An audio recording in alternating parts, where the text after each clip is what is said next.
ಎಲ್ಲರಿಗೂ ನಮಸ್ಕಾರ. ನಾನು ನಿಮ್ಮ ಹಂಸ ಹುಡುಗ ವಿಜಯ್ ಗೈಸ್. ಏನಾದ ಗೈಸ್, ಈ ವಿಡಿಯೋನ ಯಾರು ಕೂಡ ಸ್ಕಿಪ್ ಮಾಡಿಬಿಡಿ ಅಂತ ನಾನು ಹೇಳಕ್ಕೆ ಇಷ್ಟಪಡ್ತೀನಿ. ಯಾಕೆಂದರೆ ಈ ವಿಡಿಯೋ ತುಂಬಾ ಇಂಪಾರ್ಟೆಂಟ್ ಅಂತ ನನಗೆ ಅನಿಸ್ತಾ ಇದೆ, ನಿಮಗೂ ಕೂಡ ಅನಿಸುತ್ತೆ ಅಂತ ನಾನು ಅಂದ್ಕೊಂಡಿದ್ದೀನಿ.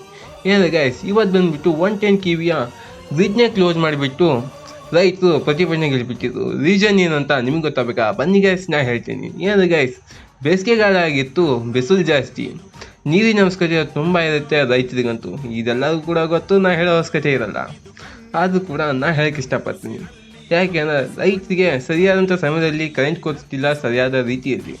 ಹಾಗಾಗಿ ನಮ್ಮೂರಿಗೆ ಬರಲಿರುವಂಥ ಕರೆಂಟು ಯಾವುದೂ ಹೋಗೋ ಅವಶ್ಯಕತೆ ಇಲ್ಲ ಅಂದ್ಬಿಟ್ಟು ಬ್ರಿಡ್ಜ್ನೇ ಕ್ಲೋಸ್ ಮಾಡಿಬಿಟ್ಟಿದ್ರು. ನಾವು ಹೋದ್ಮೇಲೆ ನನಗೆ ಗೊತ್ತಾಯ್ತು ಗೈಸ್, ತುಂಬ ಹೊತ್ತಿಂದ ರೈತರು ಪಟ್ನಿ ಬದಲಿಗೆ ಇಳಿಬಿಟ್ಟಿದ್ರು. ಬೆಳಗ್ಗೆ 8:15 ಸಾಯಂಕಾಲ 4 ಗಂಟೆ ಮಟ್ಟ. ಏನಿದೆ ಗೈಸ್, ನನಗೆ ಇನ್ಫಾರ್ಮೇಷನ್ ಸಿಕ್ಕಿಬಿಟ್ಟೆ ನನ್ನ ಕೆಲಸ ಬಿಟ್ಬಿಟ್ಟು ನಾನು ಕೂಡ ಹೊಂಟೆ. ನಾನು ಒಬ್ಬ ಕಂಟೆಂಟ್ ಕ್ರಿಯೇಟರ್ ಆಗಿ ಅಥವಾ ಒಬ್ಬ ಬ್ಲಾಗರ್ ಆಗಿ ಅಂತ ಅಲ್ಲ, ನಾನು ಕೂಡ ಒಬ್ಬ ರೈತ ಆಗಿ ಅಂದ್ಬಿಟ್ಟು. ಏನಿದೆ ಗೈಸ್, ರೈತರ ಕಷ್ಟ ರೈತರೇ ಗೊತ್ತು. ಏನಿದೆ ಗೈಸ್, ಈ ಬೇಸಿಗೆ ಟೈಮಲ್ಲಿ ಈ ರೀತಿ ಬಿಸಿಲಲ್ಲಿ ಎಷ್ಟು ಕಷ್ಟ ಅಂದ್ಬಿಟ್ಟು ನಮಗೆ ಮಾತ್ರ ಗೊತ್ತು ಗೈಸ್. ನಾವು ಹೋಗ್ತಿದ್ದಂಗೆ ಜಗಳ ಸ್ಟಾರ್ಟ್ ಆಗಿಬಿಟ್ಟಿತ್ತು. ಯಾವ ರೀತಿ ಅಂದ್ಬಿಟ್ಟು ನೀವು ಕೂಡ ನೋಡಿ ಗೈಸ್, ಗೊತ್ತಾಗ್ಬಿಡುತ್ತೆ.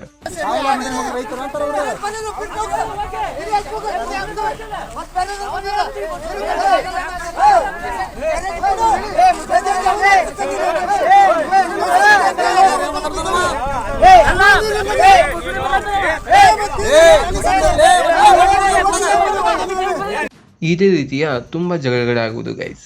ಹಾಗೆ ಇನ್ನೊಂದು ವಿಷಯ ಏನಂದರೆ ಗೈಸ್, ತುಂಬ ಜನ ಬಂದುಬಿಟ್ಟು ತುಂಬ ರೀತಿಯಲ್ಲಿ ಹತ್ರ ಮಾಸಕ್ಕೆ ನೋಡಿದ್ರು, ಹಾಗೆ ತಡೆಗಟ್ಟಕ್ಕೆ ನೋಡಿದ್ರು.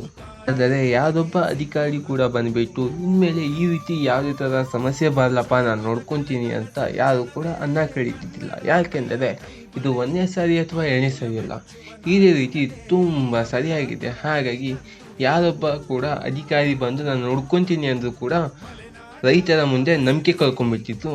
ಹಾಗಾಗಿ ರೈತರು ರೊಚ್ಚಿಗೆದ್ದಿದ್ರು. ಕೊನೆಯದಾಗಿ ಸೆಕ್ಷನ್ ಆಫೀಸರೇ ಬಂದುಬಿಟ್ಟು ಇನ್ಮೇಲೆ ಈ ರೀತಿ ಯಾವುದೇ ಕಾರಣಕ್ಕೂ ಸಮಸ್ಯೆ ಬರಲ್ಲ, ನಾನು ನೋಡ್ಕೊತೀನಿ ಅಂದ್ಬಿಟ್ಟು ನಂಬಿಕೆ ಕೊಟ್ಟು ಭರವಸೆ ಕೊಟ್ಟ ಮೇಲೆ ಗ್ರಿಡ್ನ ಓಪನ್ ಮಾಡೋಕ್ಕೆ ನಮ್ಮ ಎಲ್ಲ ರೈತರು ಪರ್ಮಿಷನ್ ಕೊಟ್ಟರು. ಏನಂದರೆ ಗೈಸ್, ಎಲ್ಲರ ಮುಖದಲ್ಲಿ ಕೂಡ ಒಂದು ನಗು ಅನ್ನೋದಿತ್ತು, ಒಂದು ಸಂತೋಷ ಅನ್ನೋದಿತ್ತು. ಏನಂದರೆ ಗೈಸ್, ಇಷ್ಟ ಮಟ್ಟ ಕಷ್ಟಪಟ್ಟು ಕೂಡ ಒಂದು ಪ್ರತಿಫಲ ಸಿಕ್ತು ಅಂತ ಸಿಕ್ಕಾಪಟ್ಟೆ ಖುಷಿ ಇತ್ತು. ಹಾಗೆ ಪ್ರತಿ ಸಾರಿ ಕೂಡ 3 ಅವರ್ ಕೊಡ್ತಕ್ಕಂಥದ್ದು ಈಗ 1 ವೀಕಿನ ಮಟ್ಟಿಗೆ 4 ಅವರ್ ಕೊಡ್ತೀವಿ ಅಂತ ಪ್ರಾಮಿಸ್ ಮಾಡಿದ್ದು ಸಿಕ್ಕಾಪಟ್ಟೆ ಖುಷಿ ಆಯಿತು. ಈ ರೀತಿ ಸಮಸ್ಯೆ ಬರಬಾರ್ದು ಅಂದ್ಬಿಟ್ಟು ಮತ್ತೆ ಒಂದು ಸ್ವಲ್ಪ ಹೊತ್ತು ಸೆಕ್ಷನ್ದಾರ್ ಆಫೀಸರ್ ಜೊತೆಗೆ ಮಾತಾಡಿಬಿಟ್ಟು, ಹಾಗೆ ಗೈಸ್, ಒಟ್ಟಾಗಿ ಹೋರಾಟ ಮಾಡಿದರೆ ನ್ಯಾಯ ಸಿಗುತ್ತೆ ಅನ್ನೋದಕ್ಕೆ ಇದು ಒಂದು ಉದಾಹರಣೆ. ಹಾಗೆ ಎಲ್ಲ ರೈತರು ಸೇರಿ ಇದನ್ನು ಸಾಬೀತು ಮಾಡಿದ್ದಾರೆ. ಏನಾದ್ರೆ guys, next blog next meet, tata bye bye. ಇಂಥ ವಿಡಿಯೋಗೋಸ್ಕರ ನನ್ನ ಸಬ್ಸ್ಕ್ರೈಬ್ ಮಾಡ್ಕೊಳ್ಳಿ, ಫಾಲೋ ಮಾಡ್ಕೊಳ್ಳಿ.